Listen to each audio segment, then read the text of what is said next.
Hello, guys. This is my review of boxing of the wonderful world of boxing in 2021. It's been a good year, much better than last year because obviously of the COVID pandemic. A lot has happened in this year. A lot of knockouts, a lot of upsets, a couple of retirements. It's been a year to remember in terms of the sport of boxing. So I'm going to give you a brief overview of the boxing of the world of the boxing come from January up until December. Then we start the first main event of this year, Luke Campbell versus Ryan Garcia fight. That was a cracking fight. Very, very cracking fight, especially that knockdown that Luke Campbell gave to Garcia in the second round. But Garcia showed strength and made through it, and he went Ucam. He stopped him in the seventh round by a body shot to the body, that body shot to the belly, so into the stomach, and that caused Luke to, to count out and not come back.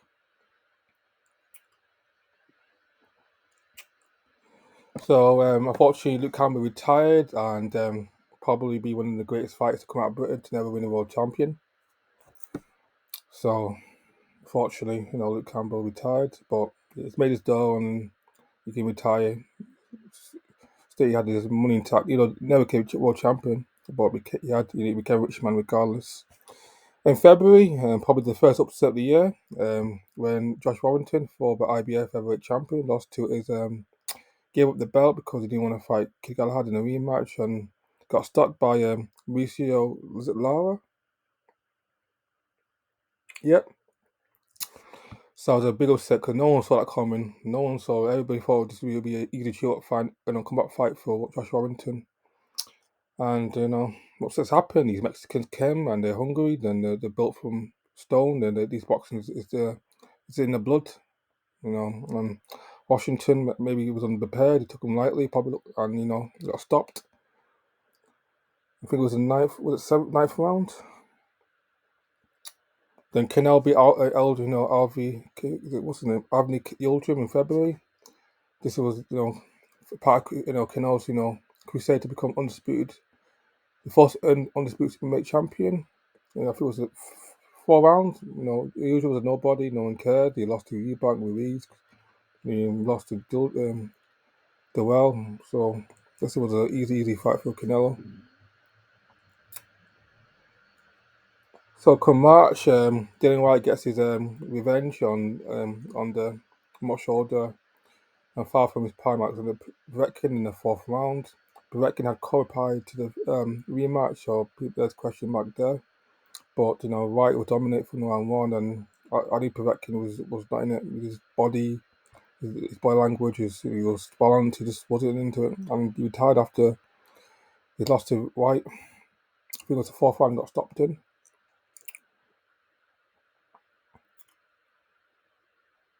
Also, Kobe comes cruiserweight champion by stopping Christoph Golovkin. That's the match that's done. Sonny Eddie would become champion, be a flyweight champion. Fierce Cash impressed me with the Denzel Bentley fights in April. Conor Ben stopped Samuel Vargas. And one of my favourite fights of the year, Shannon Courtney or whatever her name is, versus Ebony Bridges in an entertaining fight for the women's bantamweight WBA bantamweight champion. There was a lot of beef between those two ladies. A lot of beef. Entertaining. The banter was very exciting as well. It was more exciting than the actual main event with the Conor Ben versus Samuel Vargas fight. And I hope Ebony does great things. Because she become champion, we shall see. We shall see. Also, John Herring stopped Carl Frampton in the sixth round, causing Frampton to retire. So this is the year where the Jackal called it quits and retired. Great career, Frampton. One of the best fighters ever come out of Ireland between him and Kate Taylor. Kate Taylor and Steve Collins, sorry. Did amazing things, beat his British rival, Scott Quigg, and then unified with Leo Santa Cruz. lost the rematch, but still beat Santa Cruz in the first match. So, Carl Frampton has a great career, great career. One of the best fighters to come out of the United Kingdom, definitely, especially from Northern Ireland.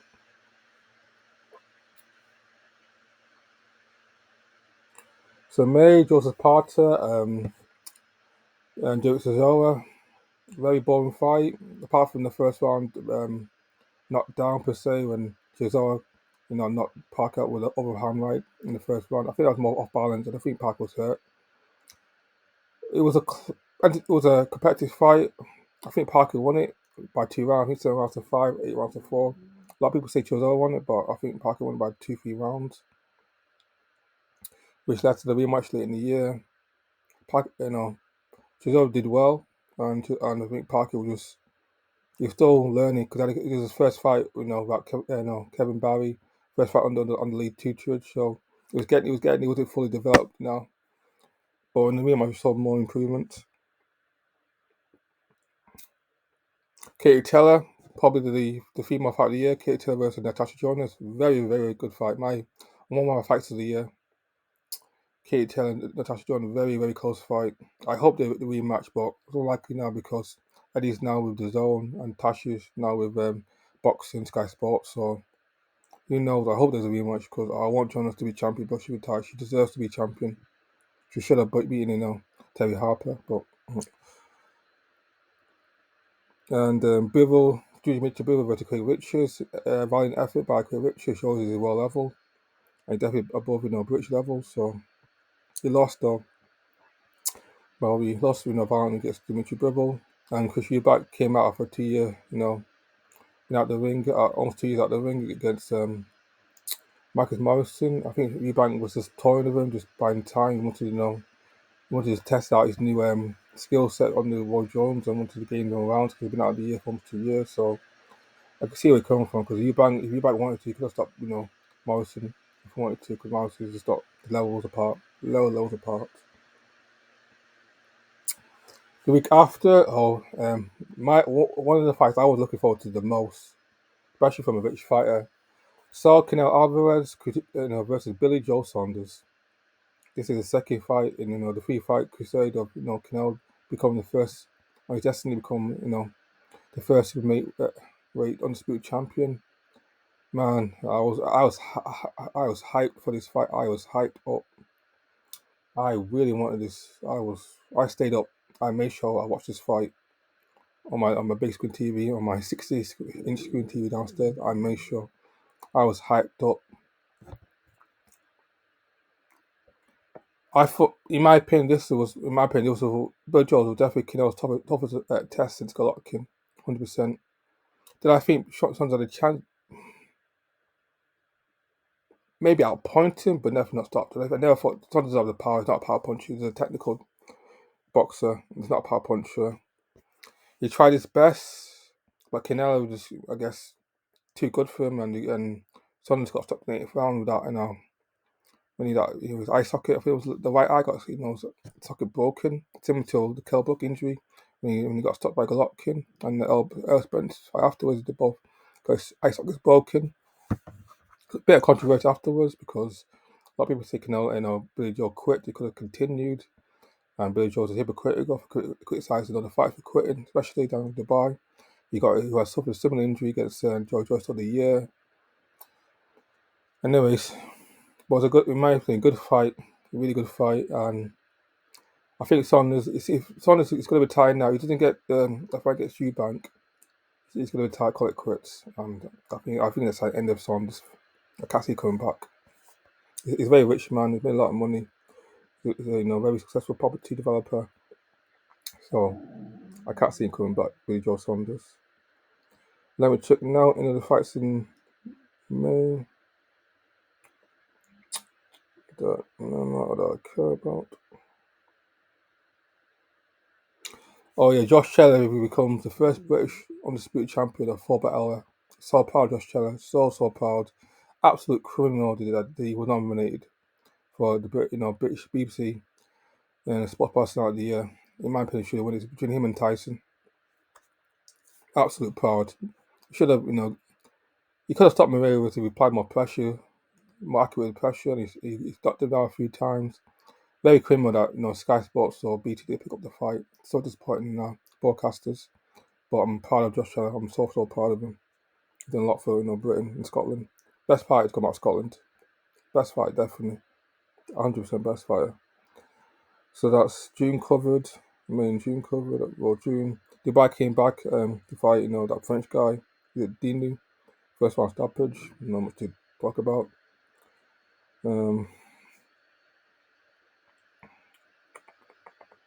Li Wei becomes champion, or I guess regular champion. WWE by beating Zhu Khan.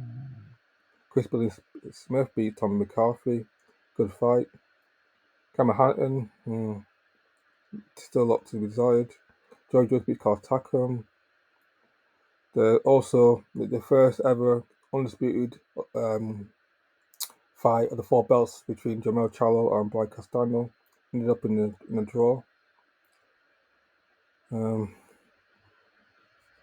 Kika Hardy becomes champion by B. Jones Dickon. No, not really care about those fights. August. This is where a turning point for boxing takes place because lockdown's over on July 17th. Crowds are back. So Eddie and Frank have got enough shows on with crowds back. So that really helped improve the boxing into the upcoming August time. I feel another retiree, a legend, a Hall of Fame legend, first by the Hall of Fame, Manny Pacquiao loses to Ugas in a 12-round decision against Ugas. Yeah, Pacquiao. Well, it was meant to be Errol Spence versus Pacquiao, but Spence sort of injury to the retina, causing Pacquiao to take Ugas as a challenge instead. Pacquiao so much done is one of the greatest fighters of all time, top 10, one of the greatest fighters of all time. Only said Pacquiao. So I'm honoured to have a guy to compete in the sport I love, Pacquiao. Absolutely, a great human being in general. I do pray because I do pray he becomes president of the Philippines one day, and I think he will. He lost. He's past his prime, but at least he lost it, with effort, and he did get stopped. So, regardless of what happened, regardless if we lose to Ugas, I think Ugas is an underrated fight as well. The Baratsi beats Richard Koronetics. But yeah, comes out. Yeah, and the coming back. So September time, Josh Warrington gets his rematch against Musa Lary. Unfortunately, it ends in a draw. So Warrington to get his revenge. That's September. Anyways, this is one of the biggest fights of the year. Anthony Joshua versus Anthony Usyk.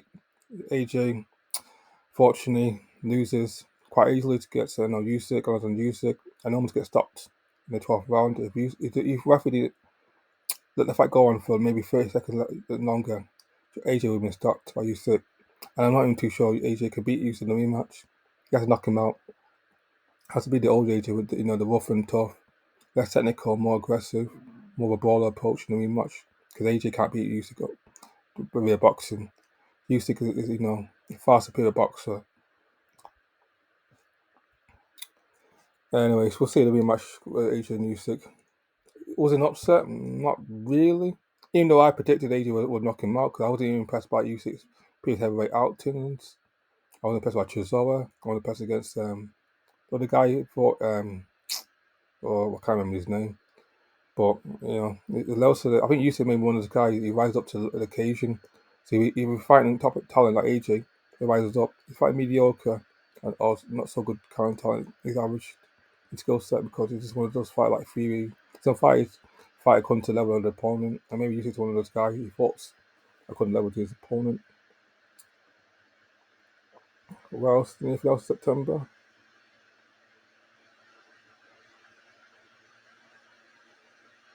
Or was it? Oh yeah, Josh Kelly lost against SEM as well, 6-round stoppage. Josh Kelly. We shall see what happens in the future. We shall see.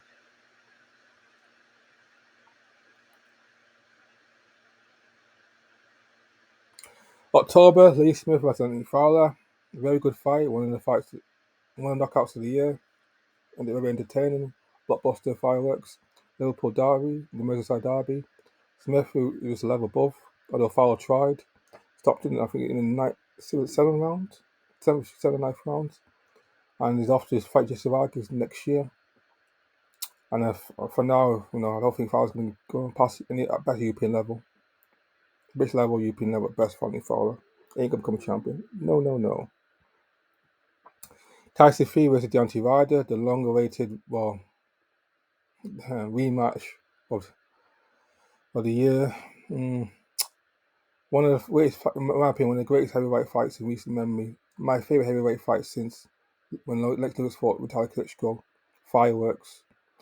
Wilder showed slight improvements in the first round where he used his jab to try to, hurt Fury with the body shots.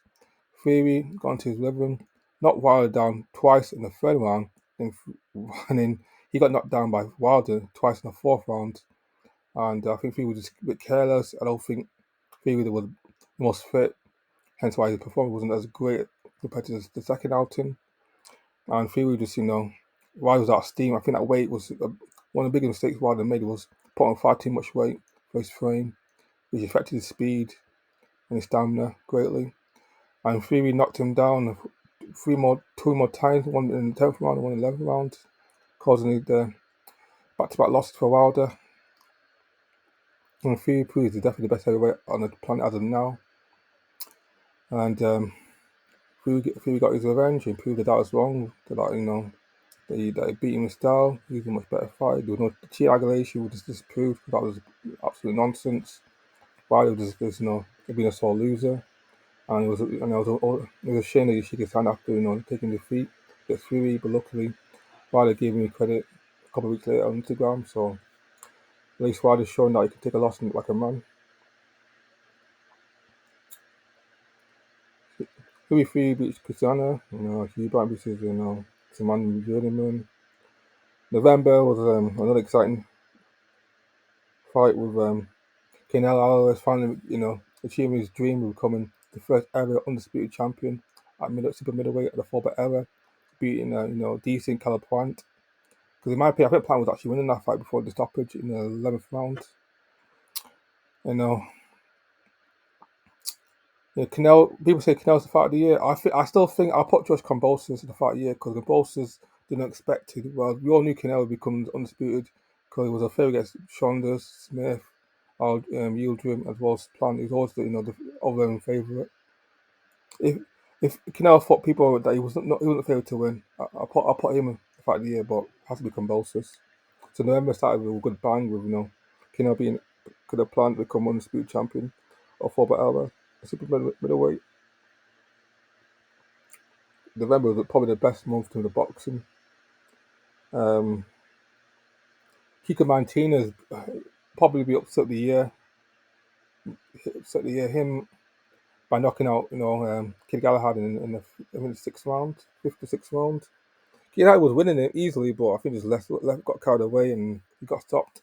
In the fifth round, he stopped again brutally in the round after 6 rounds. Can Galahad make the weight? Who knows? We beat the rematch. If he can make the weight, he can. If he can't not, then he have to move up. Definitely one of the upsets of the year. Terence Crawford versus Sean Potter. One of my fights of the year that I was looking forward to as well. Crawford very slow in the beginning. I think Potter was winning the fight in my opinion again until he got stopped. And I think was it the 10th round. His father stopped it. I think he should have carried on. At least until I think Potter would have made it. I think Potter would have actually made it to at least to the next round. And I think there probably will be a united decision by to Crawford. But I think should have not. His father just acted too early and got reacted just too soon. And I think he should let Potter carry on and go out in the Shield. So Andre beats Quigley. My upset of the year, George Campbell says got Teofimo Lopez. This was exciting, man. This was fireworks. The press conference was electric. The fathers hate each other. Oh my God, this was my upset of the year, and this is the fight of the year. George Campbell Jr. is the fight of the year, and it put the biggest upset of the year, in my opinion as well. the first one when when Tiafoe tried to knock him out, went for a broke, and Lopez out of nowhere, knocked him down. Ooh. The Australia, you got a star in your hands. You should be proud of George Kambosos, especially leaving his grandfather, his kids being born, his newborn baby. He was, he did Australia so much. He did Australia, your country proud. If any Australians watching, you should be proud of Kambosos. I am so happy for that guy. I am so happy. I'm so proud of him. Okay, come December,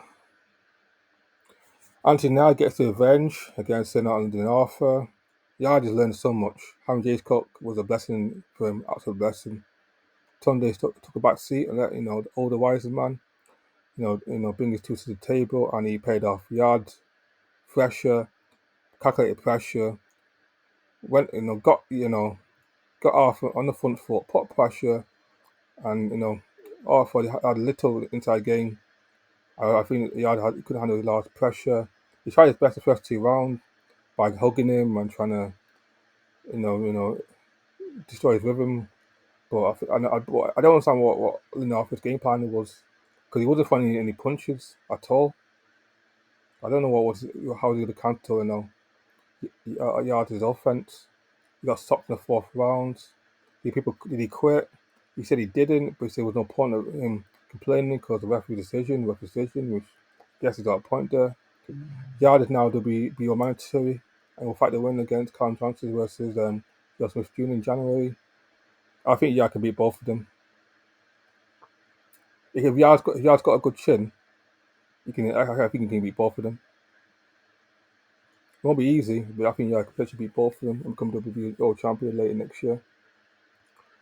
Well, December, Conor Benn, stops Chris Algieri, which I knew because Algieri's passed it.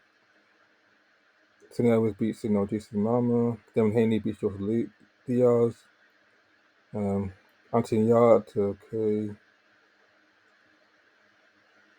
Oh, you Tank Davis, Isaac Cruz, interesting fight. Lomachenko beats Richard Coleman. Betty BF, very exciting fight against, Marcus Brown.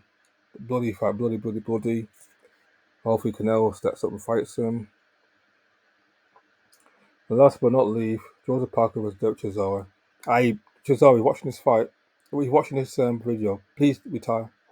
Please retire. You've done so much things for the sport of boxing, so much great things for the sport of boxing, some excitement, but that was a one-sided massacre, a one-sided beatdown.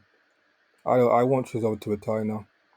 I don't care, about loving the sport, but not your own health. Chisora shouldn't. He was just out. He was an old man. He was just out of steam. His punch resistance is literally almost zero now. And Parker not known for a power puncher either. He was getting hurt easily. But maybe as early as round 2. Anyway, Parker wins quite easily. Parker was a better finisher. He could have stopped Chisora. But he didn't. And Parker, we don't know what to do next. He might fight Hrgovic for the IBF eliminator. He might fight Deontay Wilder. He might fight Luis Ortiz. But if Chisora if Eddie Hearn lets Chisora fight Deontay Wilder, Jesus, I might put a complaint against Eddie Hearn. Gets British ball control. If let Chisora fight Deontay Wilder, I think Wilder is a lot more fresher than Chisora. Chisora's lost 12 times and took that way more punishment than Wilder had. Wilder's only taken that punishment really twice against Fury. But Chisora lost 12 times and taking punishment against Hay. We're not talking about Hay, Fury, White, Fury, countless others. So another big announcement in December is we finally get a long-awaited grudge match against Amir Khan and Kell Brook. Press conference electric. Back top between the both. Hope it happens in February, but because of COVID situation, who knows now? But I'm so happy. Hopefully it happens next year, and hopefully Fury eventually fights Dana White next year. It's been a good year of boxing. Hopefully next year will be better, but we shall see. All depends on how big COVID gets next year. Merry Christmas, guys. You take care. Enjoy yourself. Thank you very much, and bye-bye. Adios, amigos.